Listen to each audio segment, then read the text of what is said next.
Jason. Welcome How are back. you?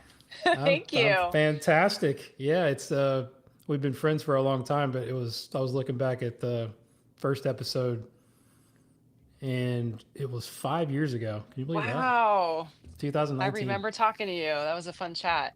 Yeah, it was kind of early in the pod, and you'd shortly after you wrote your book, Hmm.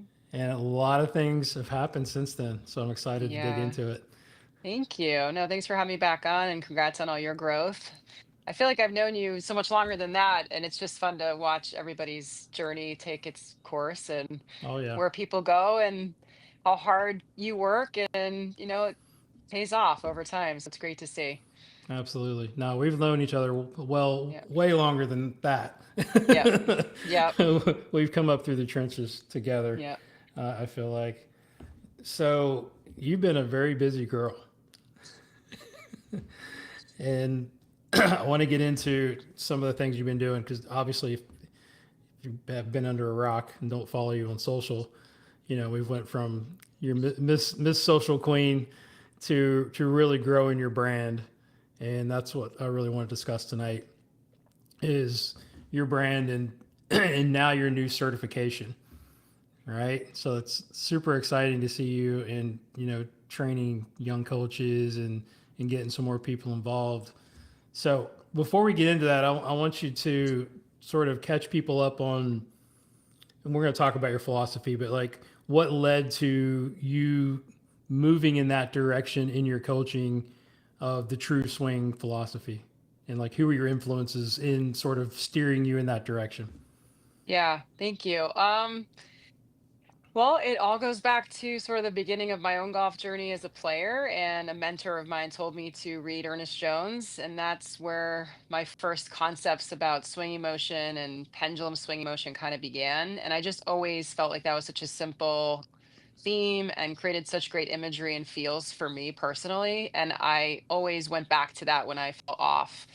Um, as a coach, learning all the technical ins and outs of how the body moves, getting TPI certified, understanding more and more over the years about not only all the ball data, but 3D motion capture, understanding about biomechanics. Like I went down the rabbit hole deep, and I still always was trying to translate things back to simple ways that I could truly use language on the lesson tee for the average golfer that I was coaching, which was a lot of juniors over the years, a lot of New Mm-hmm. York golfers, and I wanted to be the best coach I could be. And every now and then, when I get more of an elite player, or I could mold a junior into an elite player, it was always fun to use more of the things that I learned. So I'm still able to be that chameleon, but I've really embraced teaching the mid to high handicapper. I don't teach as much junior golf group programming anymore as I once did when I was building my business, but I still have a stable of elite kids that I coach. I would say the vast majority of who I'm coaching these days is a over 40 crowd of golfers that are wanting to try to get better later in life. They're, Mm-hmm. somewhere between a 10 and a 30 handicap, and they're just trying to break through to have more fun. So it really speaks to my whole theme of going back to simple and taking what is can be very complex ideas and putting my modern spin on really old school themes, kind of bringing those two worlds together to help, I guess, educate my typical golfers on golf swing in a way that's relatable to their adult lives. They haven't Sure. spent their whole life thinking about golf swing or understanding it, and nerding out on it. So now they were playing catch up, and they want to know the basic kind of physics and what some of these words mean. Like, I think people go on YouTube and they start digging in to a million videos, and when they land on me and tell me that I my stuff resonated with them and that's why they came to see me, it's usually the message of, I really loved how you were saying that. I finally understood what everybody was talking about when they were referring to path or swing plane, or how you Mm-hmm. showed it just finally clicked for me. So I think all the work that I did over the years on trying to distill down the language of explaining complicated things in a simple way added up to me really finding all of these. imageries and analogies and trying to keep it fun and light and relating to things people already know. How can we take what they already know and make it familiar enough that they can apply it in their golf life?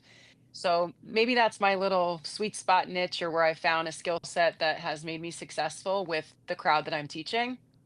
And I don't know, that's kind of how it started. And I've just leaned into anything that I can do to keep coming up with simple language and imagery that helps people play better golf. And I know that's kind of what we all do, but Yeah, but we maybe all have because our I own kind of know who my styles. audience is too, I've just Yeah, really dialed that in. yeah. I think that's probably one of, and you can correct me if I'm wrong, probably a misnomer of your knowledge and background because of sort of the way you portray the information that you haven't gone down those rabbit holes. You know what I'm saying? Like I know because Yeah. we've been there together. We've came Yeah. up through the biomechanics and like you said, all the certifications that we've done, and Yeah. we understand the language. You understand all of that, but you're able to sort of simplify it and then put it into a nice little package of your true swing philosophy.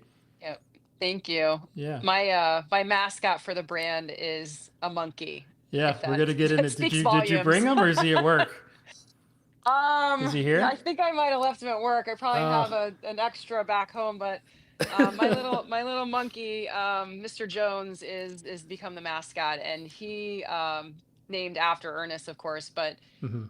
I just use this little stuffed monkey to demonstrate like free arm swing, and people leave camp. I'm doing a retreat this week, and they leave camp, and I ask them what their swing mantra is or what their best swing thought is, and if I have 8 people, half of them are saying monkey arms, TikTok. Like that's what they're leaving with. That's literally what they're leaving with. There's always bits and pieces, and I give them prescriptions of Sure, drills and sure. stuff. But like, we're going to the golf course to play. What are you thinking about? How are we actually creating swinging motion that's going to be transferable out here to the golf course, where you can just think about those like soft, tension free arm swing, get your body moving to swing your arms, and it just really resonates. It's such a simple thing, but that definitely struck a chord with a lot of folks.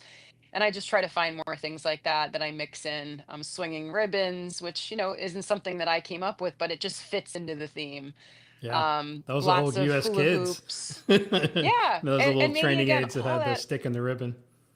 Exactly. All Yeah, of those things that we probably both of us have done in junior golf maybe prepped me better than anything else for teaching adults, simply because you have to use that simple language. You have to make it colorful and, you know, in your face.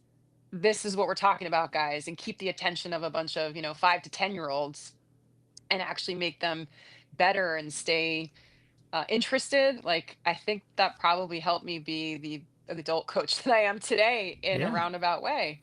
yeah, Yeah. 100%. So go into your philosophy a little deeper. You have your five sort of concepts of the true swing, and Yep. go into as much detail as you can about sort of what you're Sure. looking at, and then I love to hear like how, and we're going to get into like fixing some swing flaws and things that we deal with every day and like how you do Yeah. it, and I'm also curious about the language that you use of how you describe that to a student. Hey, here's what you're doing Yeah. wrong. Here's how we improve it. But like, how do you get that message to your students? So talk about the five concepts. Yeah, sure. So our 5 core principles of true swing is starts with simply tempo. Tempo and rhythm are a little bit different, but let's just say that the pendulum swinging action has a pretty predictable universal tempo and rhythm to it. It's a 1 and 2 swing set through. If you know tour tempo is great, we use that a lot. And sticking with that from really short game through full swing and resonating that feel, that sense of timing. If we have good rhythm and a tempo that works for our bodies, it's natural, it's comfortable, it's not rushed, yet it's very efficient and it's predictable. So, not interested in slow, fast, because that's a lot of thrust. So, I like symmetry. I like things that are even in terms of maybe swing length, but also pace. So, when I actually tell golfers that they have to swing back faster so that it's Hmm. more even back and forth, a lot of them are shocked. They just can't believe how much faster back I'm asking them to swing, because here I am all about like smooth and easygoing. And Right. yet I'm like, swing the club back. They're like, what? I'm like, you have to get it swinging. We need to invite that initial burst of energy so that the tempo can be even, and you're not inviting manipulation and thrust on the way down from a standstill. So I think tempo, rhythm are, really core part of swinging a club as opposed to hitting the ball, and that's really the main base of the theme. So the first is tempo. The second is flow. Flow is like sequence of motion. It's kinematic sequence. It's the me simply saying to golfers there's a certain order of events that we want to see things flow in, and in my first book, I really go hard into that. Like, I talk about the phases of the swing and how we swing the club back, we heave it away. There's a tipping point. We fall back down for a moment before we pivot and release through to our finish. So I just put my own words on the order of events in the swing and stay away from checkpoints and more like phases of movement. Like, Mm-hmm. where are we having energy build, and then where are we being patient? It's that one and two. So there's that early burst, early momentum, swing it away.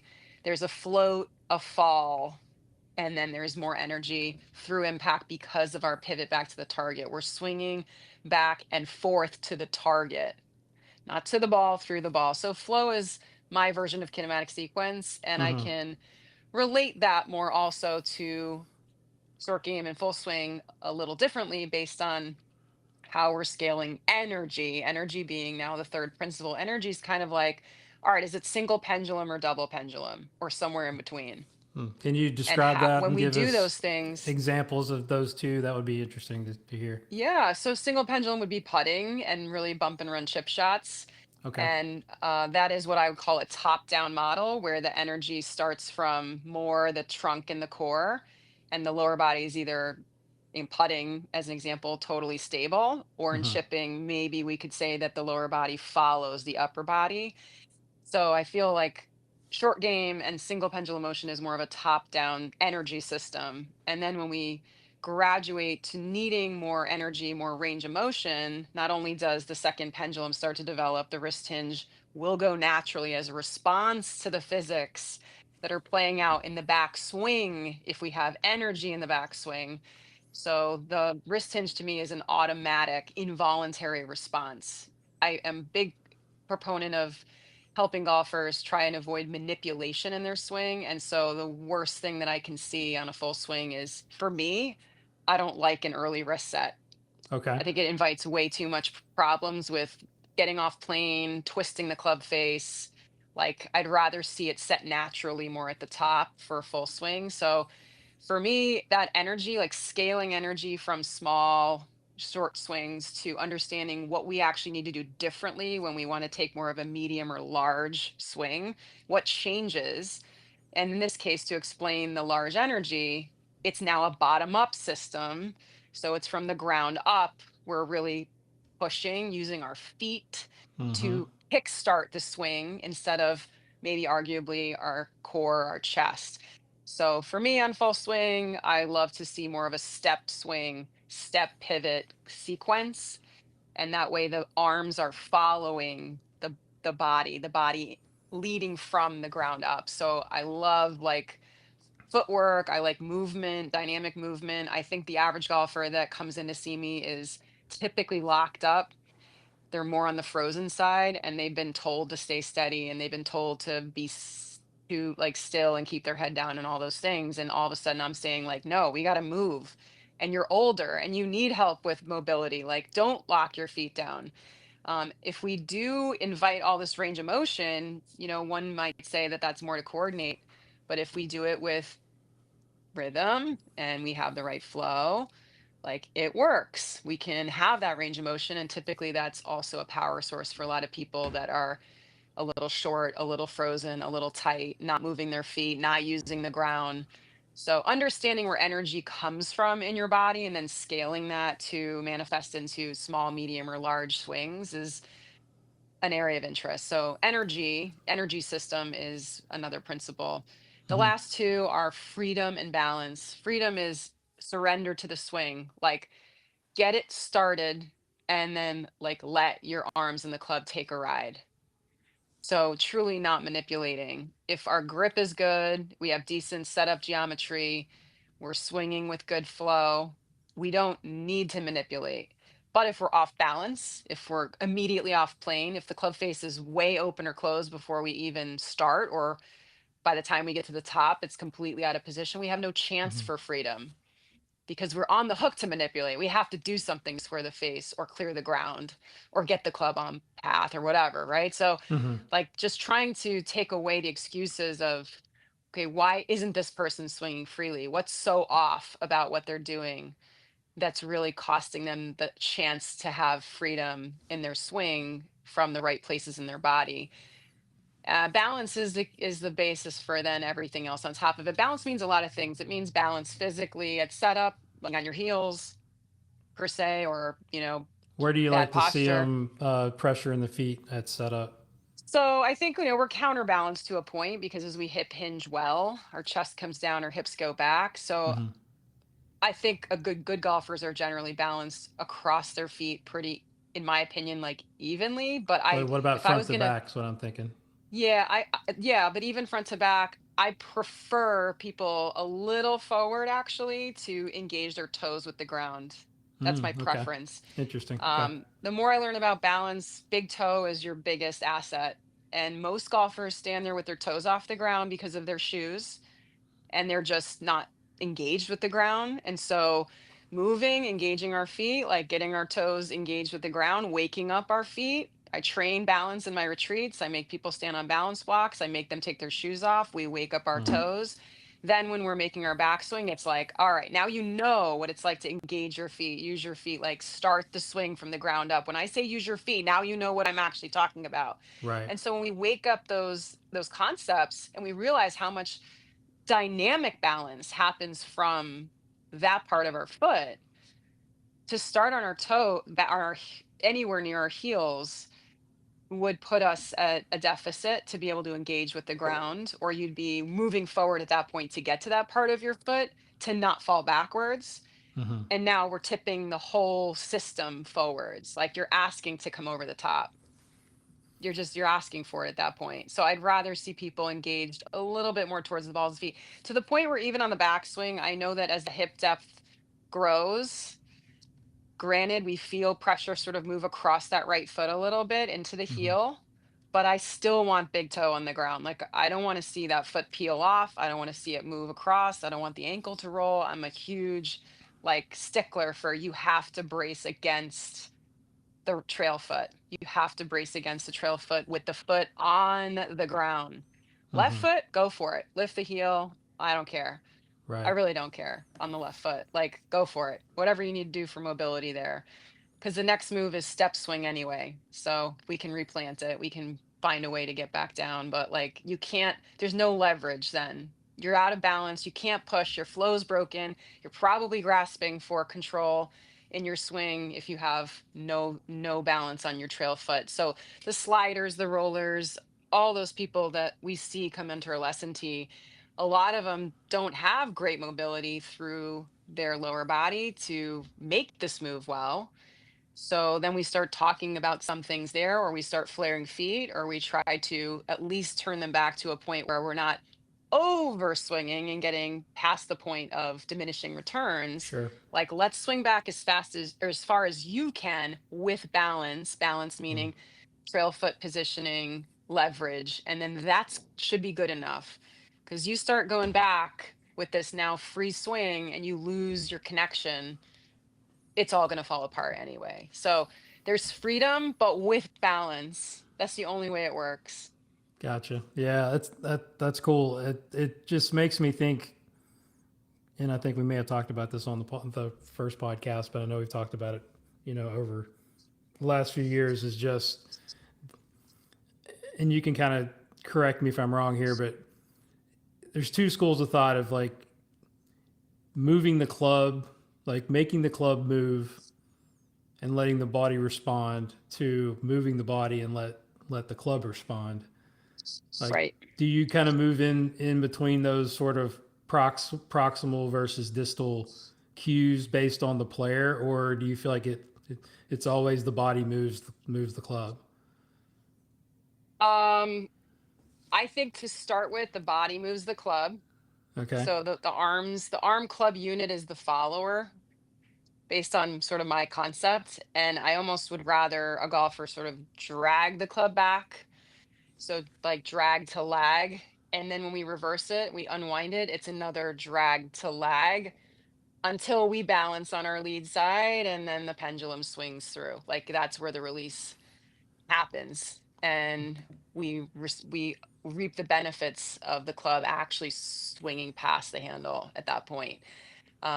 So there is a bit of that feel that I go for when the club is starting to move back and up in space. If we've swung it back in a bad position, like let's say really inside, Mm-hmm. now we're at the mercy of where that club is in space. We have to reconcile it if the geometry doesn't make sense, like it's too flat or maybe too steep. Right. So turning back in posture, in balance, even with my sensation of like body turn leads the club, by the time that happens, the arms are arriving a smidge later than maybe the body has arrived.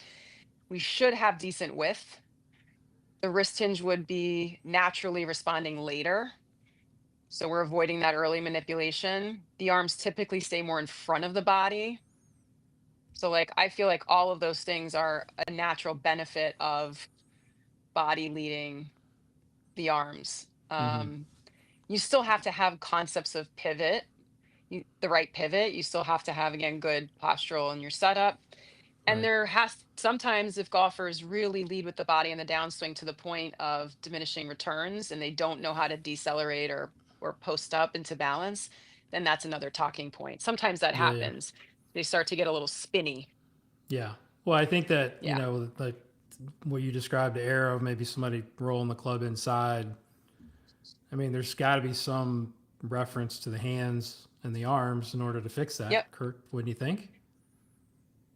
I mean, it's If just somebody's getting rolling them it to move the inside. body. Yeah, if somebody's rolling it inside, obviously that's a hand and Yeah. arms problem or a wrist problem or whatever. Yeah, so I would what I would tell that golfer is I would have them really go back to sort of that dead hang arm hang feel, try to get some passiveness through the lower arms and the wrists.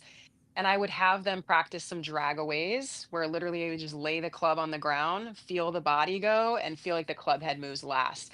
And when that happens, Gotcha. there's Yeah. none of this rotation early. If Mm-hmm. anything, the club face would stay closed longer. Right. So more swinging the handle as opposed to swinging the club head. Is that Yes. fair? In the beginning, Yeah. maybe so, yeah, because the body is swinging back, leading again, body first, then almost like handle drag. That's part Mm-hmm. of the heave. Yeah. And then the club head would follow like last. So it's almost a laggy, draggy Yeah. move slightly in the early part of the takeaway. Which Yeah. would keep the club head more outside the hands ish, more Yes. on plane ish, Yeah. whatever. Yeah. Okay. Yeah. I got you. I got you. Yeah. Yeah. It's just like Yeah. there's always a couple of schools of thought there of change the club, Yeah. and then the body organizes itself better, or just do the body stuff and hope that the club sort of Yeah. does what it's supposed to do. And I think that different students react to different stimulus Hmm.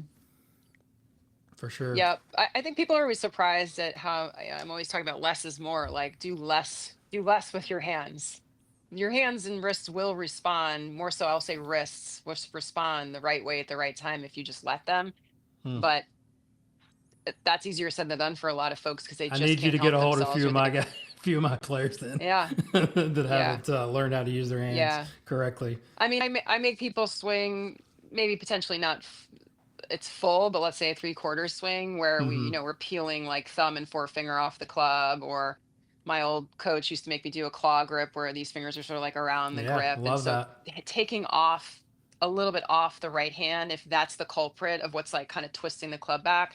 Golfers that have a lot of like that rise with the left arm, that kind of that move on the backswing, which also kind of dumps the club backwards. Mm-hmm. Okay, again, this is just too much too soon with anything with the arms. We have to feel that draggier sensation. So I'll actually like put my hand on the back of the club and give them a little bit of tension and pressure, and they just can't believe like that's what you want me to do. I'm like, yep, that's what I want you to do. We do rope swinging and orange whip swinging so they can Yeah. kind of feel that. And what's amazing about the continuous swinging back and forth is, of course, when they're in their follow through and the orange whip or the ropes like over their lead shoulder, and then they come back.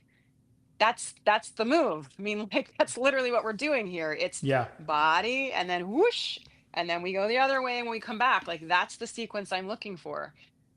So you already know how to do this. I go back to that. You already are doing this. When we do continuous motion, you are doing it. So let's pretend in our mind the club is floating a little bit past the ball and we're just on the way back.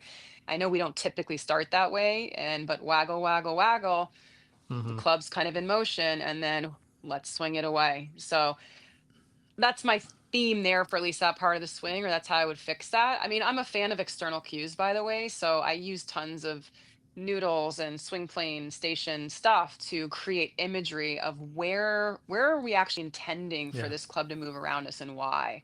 I know it sounds so primitive, but like I talk circles all the time. I know the golf swing's not a perfect circle, but like I No, it's talk good circles visual. and Yeah. just understanding that like you're the center of your circle Mm-hmm. and we're going to be pivoting around that center point more or less. Okay, yes, there's a little lateral motion that's going to happen, but just let's understand we're the middle of our circle.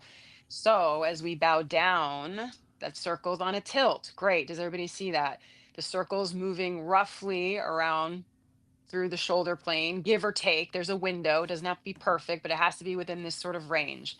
So everybody understand this like normal range of where the club needs to move around us when we're bent forward. Okay, great. It happens to be kind of more or less shoulder plane-ish, okay? Give or take. So we have some room for, you being you. And if you want to be a little on the steeper side, a little on the flatter side, it can still work within reason. Mm-hmm. So as we understand there's that zone and people see themselves and they really then understand they're way under or way over it and why that geometry doesn't make sense based on the way the tool is designed, the lie angle of the tool. Like Mm-hmm. the tool is telling a story. So let's just use the tool as it was designed. So if you're whipping it inside, you're not swinging on the angle of the tool. Like let's just see the swing for what it is. Let's understand the geometry of our golf club and what line around our body it sort of needs to be swinging on. What's that track? So again, basic, yes, but there's so many people. This is like a light bulb moment. These average golfers that I'm talking to, this is what they just don't get, or they don't see, or they've never been maybe like explained that way before. I don't think I'm the first one to explain it this way, but Yeah. whatever I'm saying, I feel like for a lot of people, they're like, oh, I see it now. There is the circle. The circle. Yeah. So, yeah, Yeah. I had a. I mean, people think I just teach good players, and I teach a ton of beginning ladies at the club, and I had one in yesterday, and the first thing I do is I just put them on video and draw like a hula hoop tilt it on its side and say, hey, we got Ferris wheels and we've got, merry-go-rounds. We're going to that's swing it. somewhere in the middle of those. And they usually go, oh, wow, that's cool. Like, I didn't really think Ex- about it that way, right? It's the same that they have to have a visual, I think, to go along with the proper concept. And we hope that the bottom of the hula hoop touches the ground in front of the ball. And that's pretty much what we're trying to do to get the ball in the air, right? Totally. There's a lot of particularly ladies I coach and they've been told you have to hit down on the ball, right? And yes, Mm-hmm. that's true to a point, but in the sense of teaching swing to people, I try to stay away from hit and like Yeah. hitting down is a no-no. So how do we change that but still stay on the message? Like this is what I usually say is we're catching the ball on the downswing because of ball position. Mm-hmm. So if you do your step swing, you get your flow right, your low point is by default going to be in front of that middle position where the ball is sitting. Like so your job as the golfer is to move energy back and forth and if you do it in the right flow, that club is following you, it will bottom out, it'll touch the ground and the ball you catch it on the way down. So you don't actually have to hit down on it. You just have to catch it on the way down. Right. Oh, Yeah. Yeah. never Because thought the about it that ladies, way. It's yeah, like especially they don't have enough speed to really. I mean, they don't need a ton of shaft lean. They just need to get the bottom of the club underneath the golf ball and under the equator and yes. brush a little bit of Yes. turf, and they're Yep. going to be able to play well. Yeah. Have you done much of the Quan stuff? Because it sounds like a lot of what you're describing is the Shern. Have you heard the Shern It's funny, shift like, and turn? yeah. I mean, I think. We actually speak a lot of the same language, and Yeah. I haven't studied with him directly, Yeah. actually. I've just more or less YouTube video watched what he Right. does and the stuff that he shared, especially on like the rope swinging. Yeah. It's I was great. doing that when he was doing it, right? Like we were doing the same thing and Mm-hmm. he's just translating it, maybe similar, slightly different, a little more technical, but he's totally right in the way he describes it, and it's exactly, how it resonates with the golfers that I teach as well. So yeah, we do speak some of the same language there. And showing that imagery, especially with the rope swinging, that's something that, I've done for a long time. But yes, yeah. I mean, I'm not the first to do rope swinging. I'm not No, no. I saying that just any of I was these, just curious because but I mean I've yeah, learned a lot from him and yeah, use a lot of those concepts that we're talking about just with using the yeah. rope and freeing people up. So The so how do you? I'm sorry. Go ahead. If you No, I was say gonna say the one that he does that I really like too is just holding that rope, like having a coach say hold the rope on the lead side, yeah. and then pulling the rope almost like out of the coach's hands. Let's say that creating that sense of like, okay, there's a little bit of slack in the rope, and then you're pulling out the slack. I talk a lot about that. Is again, swing it back, like let's get the slack out of our arms in the rope. I like it. So how do you reference and then how do you train like the having soft arms or the tension free Mhm. type of feel that you're trying to go for? Like we got somebody that's I mean we obviously we need enough grip pressure to keep hold of the club. Yeah. It's fair, for everybody to say, but yeah, I get it when we start locking up our arms and our shoulders and it starts creeping to our system. We can get locked up. So Yep. how do you train that? So one is just simply letting people feel their arms fall. I do one exercise where we stand in golf posture, we raise our arms, we let our arms fall, and literally like letting them fall, but actually like come to rest on their own. A Hmm. lot of people want to make their Gravity. arms stop, like letting your arms swing down and just waiting the 5 or 6 seconds for them to actually stop freely swinging is like really hard for a lot of people. And so when they do that, then it sounds silly, but we do the monkey swing, I and was I about want to to say the see monkey. Yeah, I was going to the say monkey that's the swing. We yeah. do that, and so it's body pivot with like empty coat sleeves, if you will. Okay, and like that feel, I can tell when somebody's engaged or not engaged, and so I call them out and I just tell them less, softer, more limp. Like give me the dead hang, limp rope, spaghetti arms, and Hmm. just more and more of that, making them more aware of like how heavy their arms actually can feel when they're just truly hanging there. Then we have that sensation, of course, hopefully through the takeaway and the backswing. So when they realize that the moments in the swing where we would say we'd love to see some width and some straightness through, let's say, a lead arm in the backswing, we want to have width. That width can be achieved through centrifugal force as opposed to like making your arms straight. It's more Right. letting your arms be straight. Momentum of Um, the club or the force that the club's putting on it. yeah, Right. Yeah, yeah. The I like club is that. wanting to swing out. And so when you see the rope swing too, it just speaks volumes because the rope slacks out in the takeaway and then it slacks out again through impact. So that's when your arms would naturally do the same. Hmm. Um, so we lean into those themes and ideas. I think that managing the combination of grip pressure and the softness here, I usually tell golfers we want firm fingers and free wrists. Free meaning zero pressure, like loosey goosey wrist, the better. Gotcha. So if I could 1 to 10, my grip pressure is like 7, but my wrists are 0. There you go. And That's that's that's another kind of what I moment was where they're getting like, at. Yeah, what? that's great. Yeah. So that's okay. So if I'm 7'5", this can't be relaxed. Your So shoulder I or your really want elbow. like Yeah. 0 from here to here, and that's turning the shoulders, turning the arms off is trusting that that free arm swing can actually work. So um the free fingers drill that I do that I was talking about, where we take some of the right fingers off the right hand, like that's an eye opener too, because then they realize they don't have to like manipulate anything to happen with their arms or the club. Like if there's a decent amount of control in those last 3 fingers of the left hand, they pin the club properly in that hand, yes, firm fingers in a normal full swing energy is like important, but just in the concept of like how do we access the sensation of softer, freer arms? We usually start shorter, half swing or so, work up to three quarters, and wedges around the green is a nice gear to like let them live in so they can really feel that sensation of just dropping their arms in the transition, like letting it fall. So Mm, I always say, the arms in the club are going to fall.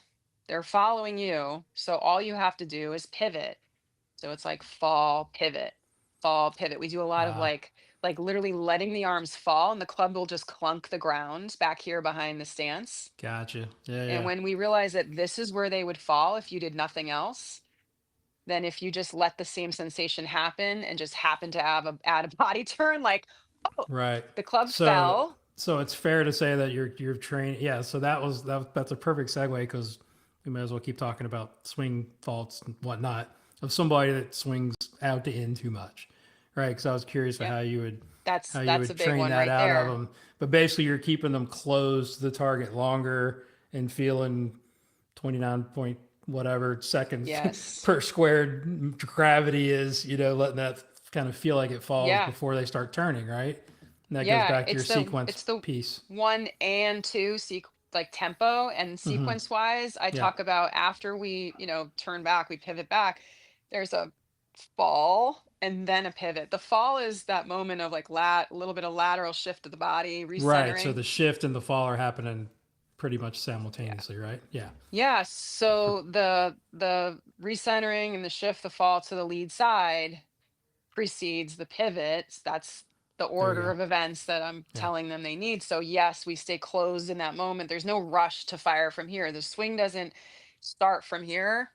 Mm-hmm. The swing falls and then it gets energized a little bit more through the bottom of the bottom with body pivot. It swings out at that point. So, Yeah. yeah, the lateral moment of getting back to the lead side is the opportunity that most people miss, which is why they Agreed. have poor weight shift, Mm-hmm. which is why they start casting and a lot of things, chicken winging, So if we can Yeah. get the sequence Wrist right and we're angles dump. patient, Yeah. pendulum patience, we're patient with the arms to let them Yeah. actually follow. There's no rushing, pulling, twisting, pushing on the club. There's no thrust from the top. It's one and two. Like there's that moment Mm. of fall, float. The club floats and falls, having that breath up there and counting that out's really helpful. Tour tempo is magic for some people. It really, really is. And I know they say one and two. They usually the words in that app is swing set through or whatever Right. beats, tones they want to use. But Mm-hmm. that's another one that's a winner. Like again, all these camps I do, 8 to 12 people at a time. I know I said they leave saying monkey arms TikTok, but the TikTok is basically the tempo piece. And it's like Right. they leave, they all download the Tour Tempo app. They love it.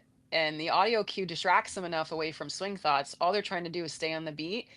And that concept of set, like just waiting for that, like getting there on time and then realizing you actually have more time to not rush is a big deal. Yeah. So, are you using any technology at all, like in your schools, or I know you do in your private Yeah. lessons, like video and Yeah, radar and we had TrackMan running today in both bays. And because of the weather, we were sort of more in and out of the building. It was yeah, very hot, and we also had some rain. So, I mean, some days I feel like we're staying more outside as a group, and we're just going, going, going. And then other times I'll make more use of the building. It really depends on the group. This group is like as a whole is I feel like a little more ready for that. Some groups that are just feel more maybe a bit more beginnerish, I won't do as much, or I'll be yeah, very specific in what the TVs are showing. Video is very helpful. It creates a lot of good imagery. I use that a ton. So whether it's on my iPad outside or mm, inside with video and TrackMan. And then for numbers, like we did the whole discussion of low point that we talked about and the hula hoop and the bottom, the hula hoop and all that. yeah, So the rain came through. We were just split up in both bays, and we all took turns hitting shots. And I had like three numbers on the screen. I had carry distance. I had angle of attack and low point. That was it. perfect. And all we were Yeah, trying to do was understand that we wanted our low point like A. yeah. Hey, something. Just A Yeah, something. yeah. I And I mean, love it. that was simple enough. So we used it that way. And we didn't worry about club path or face at the moment. It was just, basic half, three quarter swinging with short irons and just trying to we use the Y golf tilt boards, and so it was click swing, and make sure you Love it. click or stay back on that left side, of course, before the club arrives. So we went through this whole protocol, and by the end of it, everybody got an A, like literally, and it was Perfect. great. There you go. um and then today we did it again, and we talked about B for driver, so it's like we just simple, and they love learning about it's eye opening. Now they're maybe not so intimidated to go to a simulator and actually use a trackman. They know what the heck they're looking at. Yeah. For some of them, after today, we talked a little bit more about path and face. For a few of them, as we were inside, they would come up, and I would help them understand, like, yeah, that was 13 degrees open on your face, like, we're blocking the release. We're not timed right. So why and what and what's going on? And is it your grip again? Did you forget your grip? Like, let's go back to that. So making them understand where they were and then where we're trying to move the needle, at least we can see progress. Like, I'm not afraid to use that stuff when it makes sense. In larger groups, it's a little harder, but when you have at least a spot for them to rotate in, they do like seeing it. And then they ask Uh-huh. questions. And I just try to steer the conversation to where we're focusing on kind of like one data tile, just one data tile. So That's the best you can do. how do you train face like for just your average golfers? I mean, we've talked about swing shape, Mhm. with the Yep. counterfall and the body and the sequence, but let's just say somebody's having trouble squaring the face or maybe flipping it too closed or whatever. I mean, what are some of the things that you like to Yep. do training wise? So many people have bad grips. So it's Well, we're usually going to there's a assume grip. that they have a good grip and they still We're gonna can't say they're control a the good face. grip. So they have a good grip. Doesn't The matter. next It's not thing, always magic, right? yeah. So the next thing I'd be looking for is, okay, like let's say it's too open coming through impact. Like, are they twisting it open somehow in the backswing where it's now they're predisposed? So are they somehow creating angle and cupping and opening the face back here? If that's the case, let's say that's the case, and there's one guy at school that's doing that this week, it's like, okay, to get out of this thing where now all of a sudden we're coming down and that face is like just wide open, even Hmm. with a good grip. Because then from here, what's the next move? Now they got to cast, to Hmm. square it up, Yeah. body stalls out, blah, blah. So it was a conversation about letting the weight of the club fall back on the plane to avoid this cupping sensation. I never once told him to bow his left wrist, Or flatten it. No, you're just but talking, I describing I I less had that and him. okay. Yeah, I was trying to get him to the goal was flatten the left wrist to help Sure. square the face. Yeah. That was my Less goal, but less the way work in the downswing. yeah, yeah. Mm-hmm. There's got to be a conversation about tension check through impact, and are we blocking a release because of an old pattern? Like, did they have something that they were fighting? Like, were they really over the top, and all they know is a feeling of like holding off? Mm-hmm. So if if again, if swing shape is changing because of other things that we're working on, and now it's just that face is just still staying open, then it's a different conversation about releasing, Yeah, that's what I'm finding that curious free. about because like if you got Yeah, somebody, releasing. who've gone through, you know, better swing shape changes, it's on a decent Hmm. shape plane, whatever you want to call Yeah, it, and then they still can't square the face. Maybe they haven't learned how the yeah, relationship of their hands versus the face. Like how yeah. curious how you do that.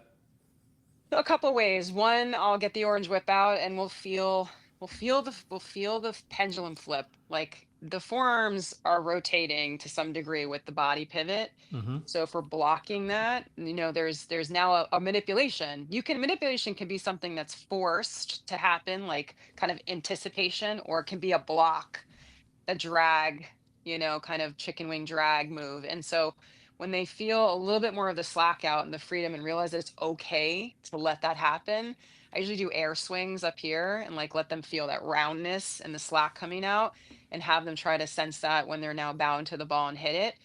I'm giving them permission to flip it, but in a different way. Like it's not Mm-hmm. the same, because there's this flip and then there's this flip, and they're Yeah, not the more of a same. roll. Yeah, for people that aren't going to watch Roll. it on YouTube, more of a rolling Roll. release or I'm a roll coach, but yeah, again, there's quality control there, because there's rolling yeah. and there's rolling. Yeah, and then the So lead wrist extending too early would be what I'd call a flip, yes, where the low yes. point moves back and then the face could close Hmm. fast, but maybe not very Hmm. manageable as far Yeah, as like the variability is going to be way up. yeah. Also, So, right arm only, left arm only, mm-hmm. understanding kind of the way the arms sort of fold and swing around us versus this stuff, Right. it's here. Granted, if Hmm. they can, assuming shoulder mobility makes sense, right? So there's layers to this for every golfer, what we can expect, what's realistic, how they move. But, yes, I'm a fan of more of the roll feeling and the roundness Me too. through Especially like when you through don't the have like a bottom. lot of mobility, or Hmm. movement for our older Yeah. demographic, which is what I work with a lot. With the ladies, Yep. it's interesting. She was basically describing her elbows separating in the downswing. We see that a lot with Yep. all players, but prevalent Yeah. in women, trying not to hit the ground or trying to lift Yes. the ball off the ground. So I've had a lot of success just getting them to feel like their elbows are actually squeezing together, Yeah. right? And that rotates the forearms, right? A favorite training aid, honestly, is Tour Striker Smart Ball. Me too. Like, Yeah, love it. because I mean, it's just connection. So putting a little bit of tension in on the ball is not to Hmm. say that now we're like tight. It's just that Yeah, actually, like, if you have a little bit of that structure remaining in your arms, because that's the pendulum unit. This is not a pendulum anymore. Like, but this is. yeah, And so now this is kind of long keeping you arms. accountable to like keep your pendulum together. I Okay, like like that.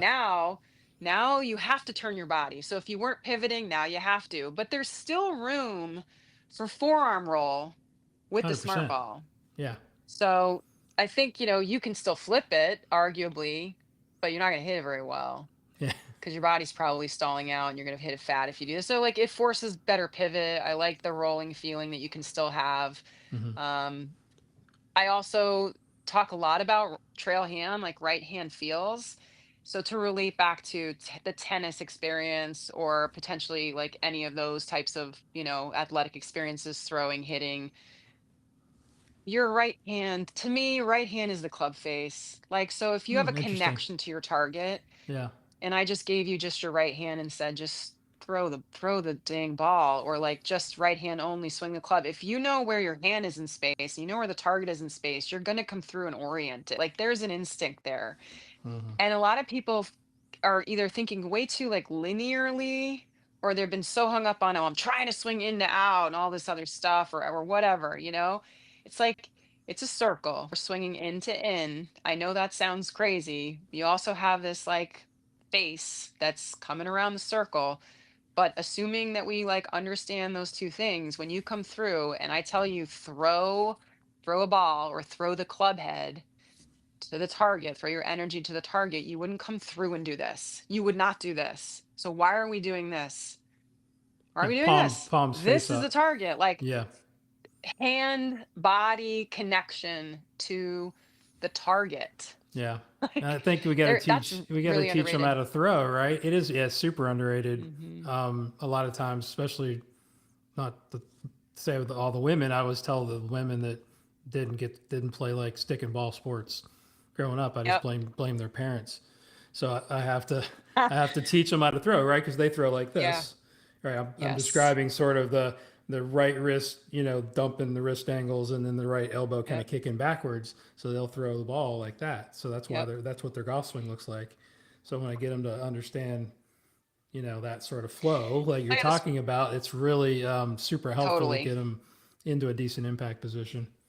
There's one lady in camp this week. She's a four handicap. She's a club champ at where she comes from. She's tall. She's fit for her age. Like she swings it really well. Driver swing speed is pushing 80 for like a lady that's in her 60s. Like she Wow. does really well, but she casts at the bottom. She Hmm. just like figures it out Yeah. and she just hates it and she's trying to fix it. And so we did a lot of like divot work today. I gave her sort of, line drill and miss the towel, and we did the whoosh drill. Hmm. That really resonated for her.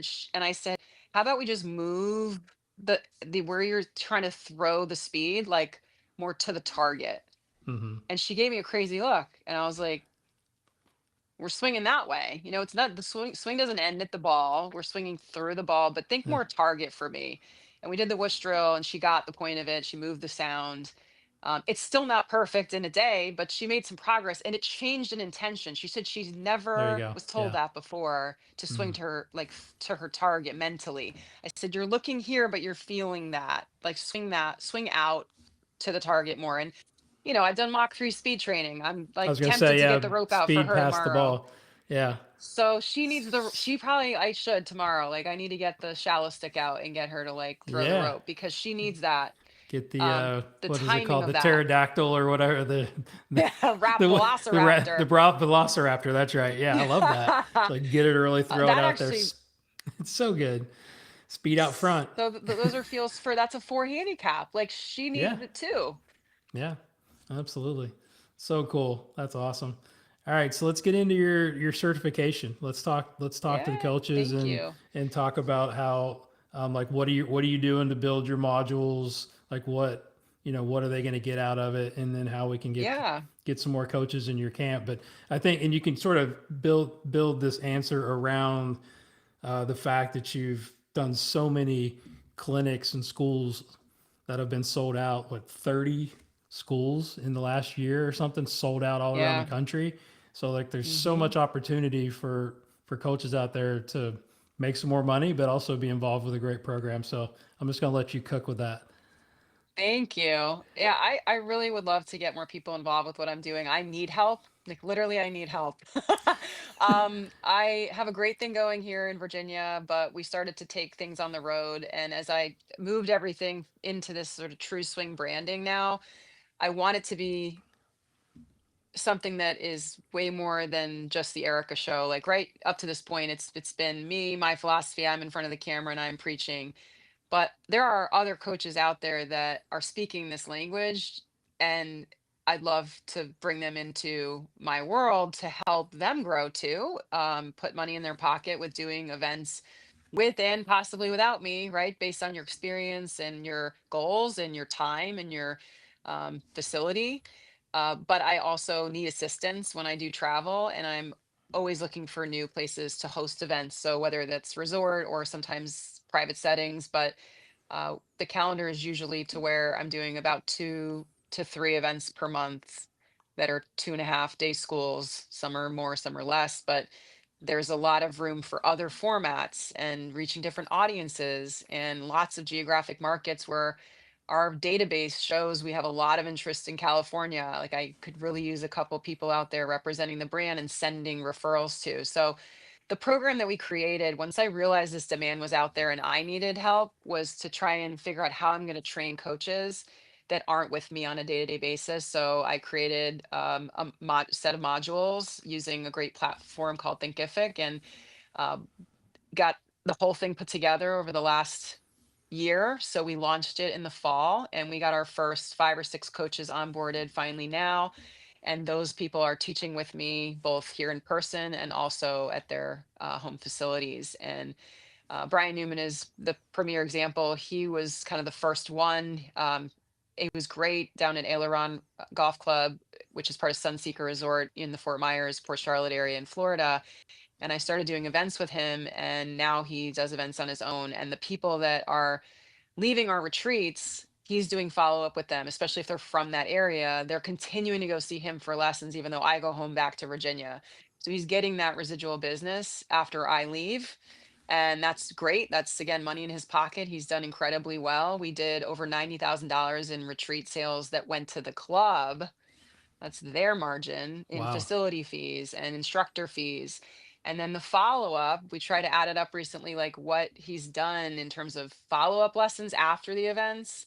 And it was over 20K just this year, and like online lessons, people coming back to him for little 1 day golf schools, things like that. So he's killing it.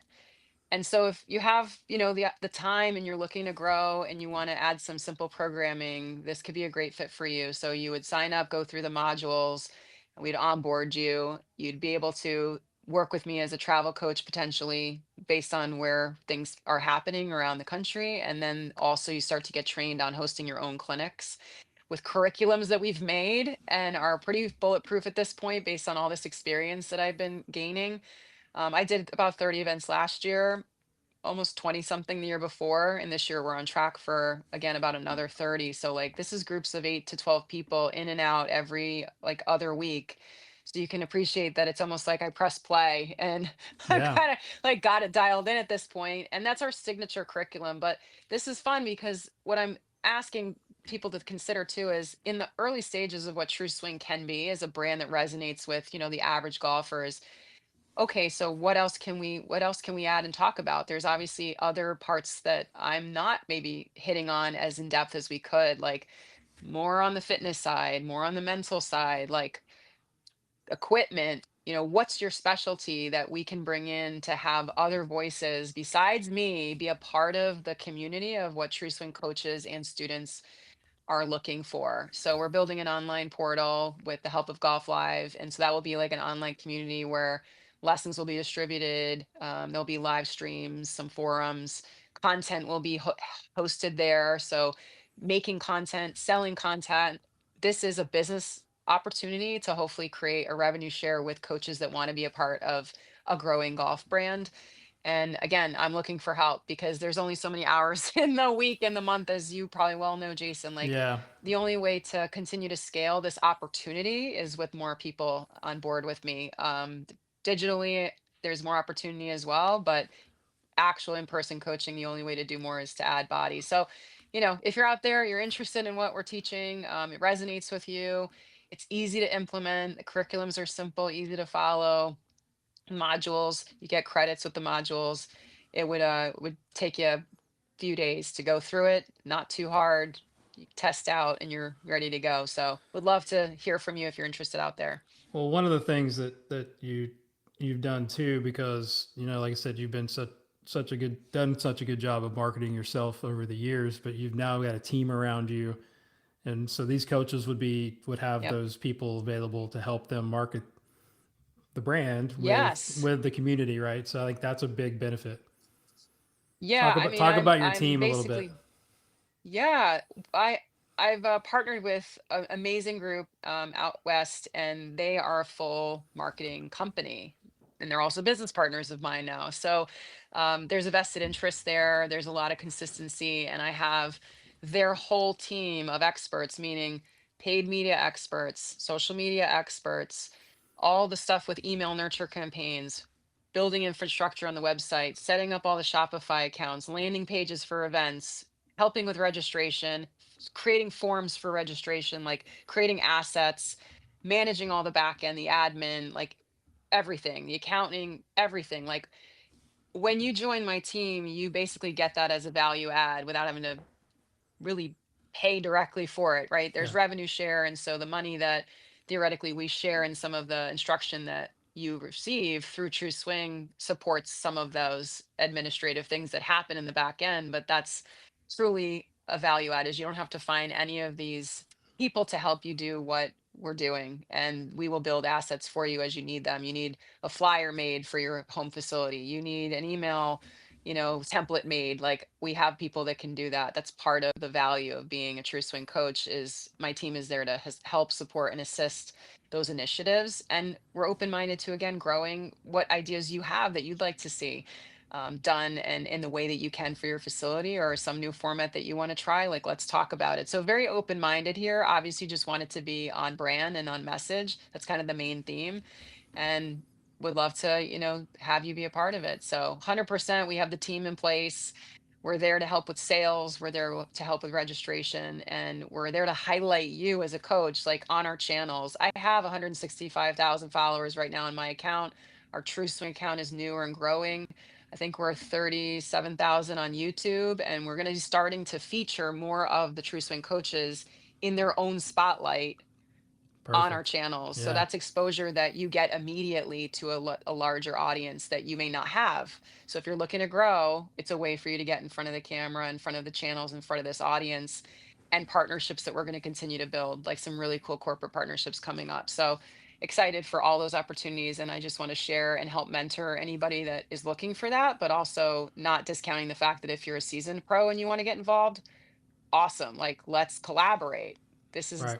less about the Erica show and more about like doing what's great to grow golf with simple minded golf instruction. Well, when you go to other clubs and you're at these host sites, are you involving the teaching pros Y- at Yeah. that site, right? Yeah. So I We mean, always that's a ask. way to I mean, not to get them in to the certification, but I'm No. saying that's how you can kind of build, like you said, you make money for the club, you make money for yourself, and then it Yep. promotes the brand as well. Plus, you learn something. Yeah. So theoretically, you want to host me to come in and run an event for your members or with you or for your clients, or you don't want to fill seats, you want me to fill the seats, I'm happy to ask you if you want to coach with me, right? That's Yeah. 100%. You're hosting. So it's kind of up to you if theoretically you're at a facility where you think I can come in, and then that there's obviously revenue involved with the club. But if 100% wherever I'm going, I usually would love to have one of the lead teaching pros involved, so when we leave, there's somewhere to send those local referrals to. And Right. ideally they then step in and hopefully complete certification so they can, be officially on our roster. But either way, it's like still looking for more coaches to coach with at this point, regardless. So I think hopefully you'll see the benefits, you'll have a fun time, and hopefully that will lead you to wanting to do the full certification. Yeah, it's fantastic. And you got merch coming out Yeah. too, right? I want a monkey shirt. That's some merch. Yeah, we got our monkey. I want a monkey Obviously this is a shirt. True Swing logo here, but some merch coming up. My little monkey's so cute. I should have got him on here. I know. Sorry, I should have unprepared, but reminded he's you. so cute, Mr. Jones. So I got ball markers. We got all kinds of, kind of fun t-shirts and stuff like that coming. But I kind of feel like, Super as cool. golf courses have like their member logo, and they have like the regular logo. So it's like I want like True Swing to sort of be the lead, and then the monkey's like, if you know, you know, kind of thing. Yeah, that's right. So If you're in yeah, the we'll see how group that in takes the off. community, then you know a Yeah. monkey. Yeah, the monkey. So yeah, it's kind of a little fun mascot there for sure. So Yeah, so cool. yeah. I'm so Thank you so excited for much you, for the and it's opportunity to share. oh, absolutely. That's I'm always down to help other coaches that are helping our industry and pushing other coaches Yeah. to get better. I mean, that's what we're all here trying to do. So, is there Right. anything that I haven't asked you that you want to talk about, or any ask of the audience? Obviously, you already kind of gave them an ask there as Yeah. far as like go check out I think your I just want program. to say that, everything that we're doing too is not, it's not exclusive, meaning you can still be certified in whatever else you are or whatever else you think you want to be. Like the more education, the better. This is education as much as it is a business opportunity. And Sure. so you can be a true swing coach and also lean into TPI, like whatever else other certifications you like. It's not exclusive. Like want you to work towards the goals that you have, and hopefully this is part of what you do, or it could be more of all of what you do if you love it. Like scale it as much or as little as you want. There's no minimums. It's just, we're obviously, if you're part of our network, we'd like to see you actively doing some things for the brand, and hopefully Right. then there's payback in that. But you should be motivated, especially if you're seeing the ROI come in of your time, and then what's the payback for that, whether it's students coming in because we're sending them to you, or how well the events are going and the accolades that you're receiving as a result of that. So hopefully again the results will speak for themselves, and Yeah. happy to pass on again testimonials of what we're doing, because we've had some great feedback not only from the customers but from the coaches that are involved so far as Well, well. and So for those that don't know you, like I don't know who doesn't know you in the industry at this point, but you're going to get a lesson in branding and a lesson in promoting yourself, which you do a fantastic job of, backed up with your incredible thank knowledge you. and talent. So, I think that's a big part of our industry right now, right? And I know you've done a lot of seminars on how you created your brand, and I remember us sitting in the last national teaching summit trying to figure out video ideas for your Instagram. Remember Yes, that yes. we were like Oh trying to my figure out some god, I creative ideas and stuff, and you've pretty much exhausted I think everything that you could do. So it's just really cool to see you take it uh-huh. to the next level. Thank you. I'm Yeah, still always, I think we talked about it, like the giggle factor when I come up with an idea and it makes me laugh or it makes me smile. Like I know I have to do it. I always have this running list of things that I want to film. I feel like I have yeah, less and less time to do some of the organic social that I used to do. No more music videos these days, although I keep threatening that I'm going to do that. But but yeah, it's fun. I still have the creative side of me that is there. It just may have yeah. started to manifest a little differently over time. And it's a hamster wheel, right? Like it's hard to Yes, continue trying to be creative constantly with all the video stuff. And so um it's still me. I'm still the fun, hopefully edutainment, golf coach, but that's right. it's also, there's been a maturity that's happened over the last 7 or 8 years, and I've learned a lot. And the format, all the different things I've tried in terms of delivery of content, different styles, and hamming it up and then not hamming it up. There's sort of variety of personalities that can kind of take on in front of the camera. And Right. it's just an evolution. So right now, switching to this gear of almost helping coach coaches a little bit, as much as I'm still coaching a million students, like, okay, that's taking priority. And Yeah. got to get back in front of the camera a little bit more continuously as I move forward. But there's We'll ebbs and look flows forward to to it. it. It's just fun Yeah. to take the journey. Absolutely. Well, I look forward to Yeah. catching up with you in person soon. Hopefully at the Top Yes. 100 Always good Summit, to see maybe, or you. something in this Mm-hmm. fall for sure. But so Yep. tell the folks out there how they can follow you on your socials and any other Sure. information you want to give out before we wrap up. Thank you. Yes, you can follow me at trueswing.com, our website, or on Instagram at either Erika Larkin Golf, Erica with a K, or at true.swing.golf is another channel that we have. So if you just Google up True Swing, you will find me, or my name for sure. It'll pop up in a variety of places, but would love to connect with you, whether it's on social or pop a interest email in through the website, apply for the certification, and we'll reach right back out and kind of get back with you on any questions you may have. But you're always welcome to reach out to me directly, DM me on Instagram, or um, find me through the website. So Awesome. thank you. I appreciate you, and I appreciate your friendship, and I appreciate everything that you do for other Um, coaches, and I appreciate your time tonight. Thank you. Thanks so much for the opportunity to come on and speak with you, Jason. Appreciate the invite. Take Of care. course.